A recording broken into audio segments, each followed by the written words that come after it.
नारी तुम केवल श्रद्धा हो, विश्वास रजत नग पग तल में, पीयूष स्रोत सी बहा करो जीवन के सुंदर समतल। नमस्कार, अभिषेक नाम है मेरा और आप देख रहे हैं आज का एक खास वीडियो। जयशंकर प्रसाद की ये पंक्तियां नारी का एक आदर्शवादी और भावनात्मक चित्रण प्रस्तुत करती हैं। आज हम इसी संदर्भ में भारतीय मीडिया जिसमें कुछ विज्ञापनों और फिल्मों जिसमें जेंडर स्टीरियोटाइप्स यानी लैंगिक रूढ़ियों का विश्लेषण करेंगे। हम देखेंगे कि इनमें महिलाओं को किस तरह चित्रित किया गया है। क्या वे पीड़ित यानी विक्टिम, देखभाल करने वाली केयर गिवर, केवल वस्तु यानी कि ऑब्जेक्टिफाइड फिगर या सशक्त यानी कि एम्पावर्ड व्यक्ति के रूप में दिखाई गई हैं। हम कुछ उदाहरणों पर भी बात करेंगे जिसमें एरियल और साइंस प्रोजेक्ट का विज्ञापन और लापता लेडीज एवं दंगल जैसी फिल्मों के कुछ दृश्य भी आपके साथ साझा करेंगे। तो चलिए शुरू करते हैं विज्ञापनों से। तो पहला उदाहरण है एरियल सर्फ के इस विज्ञापन का, जिसका टैगलाइन है #शेयर द लोड। इसमें एक माँ गर्व से बताती है कि अरब बेटे से ज्यादा कमाती है, जो महिलाओं की प्रगति दिखाता है, लेकिन अंत में उसी बहू से उम्मीद की जाती है। प्रिया, तुमने मेरी वो ग्रीन शर्ट धोई क्यों? स्टीरियोटाइप क्या है?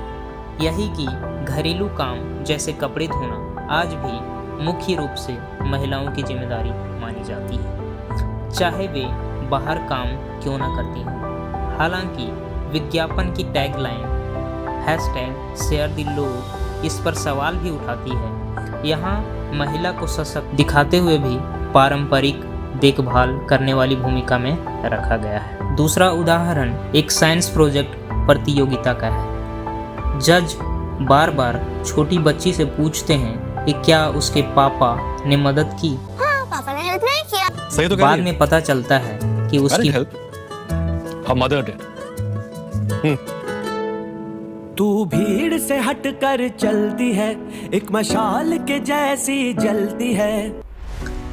यह विज्ञापन उस स्टीरियोटाइप को चुनौती देता है कि केवल पिता ही साइंस या तकनीकी कामों में मदद करते हैं। यह दिखाता है कि लड़की को अपनी योग्यता के बावजूद पूर्वाग्रह का सामना करना पड़ता है। यहाँ लड़की को अपनी बात पर अड़े रहने के लिए सशक्त दिखाया गया है और माँ की भूमिका को महत्व भी दिया गया है, जो एक सकारात्मक चित्रण है। चलिए अब फिल्मों की बात करते हैं। लापता लेडीज मूवी का ये सीन याद है आपको?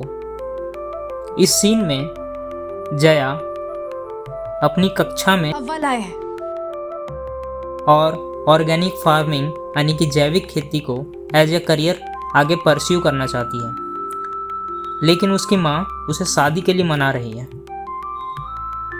जया जब कहती है कि 15 दिनों में ही हमारे दाखिले का तारीख शुरू हो रहा है, तो उसकी माँ कहती है अगले हफ्ते तुम्हारे ब्याह का।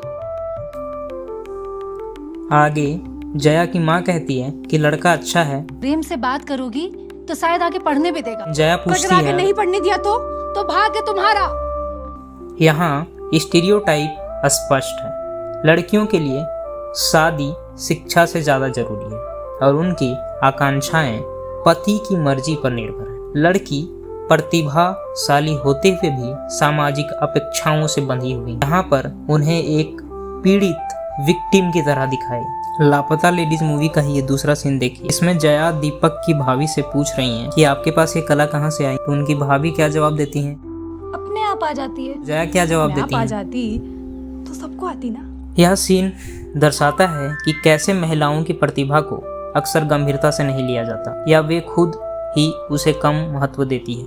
यह दबी हुई क्षमता और सशक्तिकरण की कमी की ओर इशारा करता है। दंगल के इस सीन में गीता बबीता अपनी सहेली की शादी देखकर एक सामान्य जीवन की इच्छा करती है, लेकिन उसकी सहेली उसे याद दिलाती है कि उसका पिता थारा बाप कम से कम थारे को औलाद का दर्जा तो दे रहे हैं, पूरी दुनिया से लड़ रहा है। उनकी जली कट्टी सुनकर चुप है ताकि तुम दोनों कुछ बन सको, वरना यहाँ तो हाल यूँ है कि छोरी पैदा हुई तो सिखा दो उसे चूल्हा चौका, और जो 14 की हो जाए तो कर दो उसके हाथ मिले, करने तो पैदा बच्चे। तो हमने देखा कि विज्ञापन और फिल्में महिलाओं को अलग अलग तरीकों से दिखाती हैं। कहीं वे सशक्त हैं तो कहीं पारंपरिक भूमिकाओं में बंधी या परिस्थितियों की शिकार। कुछ मीडिया कंटेंट पुराने स्टीरियोटाइप्स को मजबूत करते हैं तो कुछ उन्हें चुनौती देते हैं। इसलिए जरूरी है कि हम मीडिया को आलोचनात्मक नजरिए से देखें और समझें कि यह कैसे जेंडर भूमिकाओं को दिखाता है और प्रभावित करता है।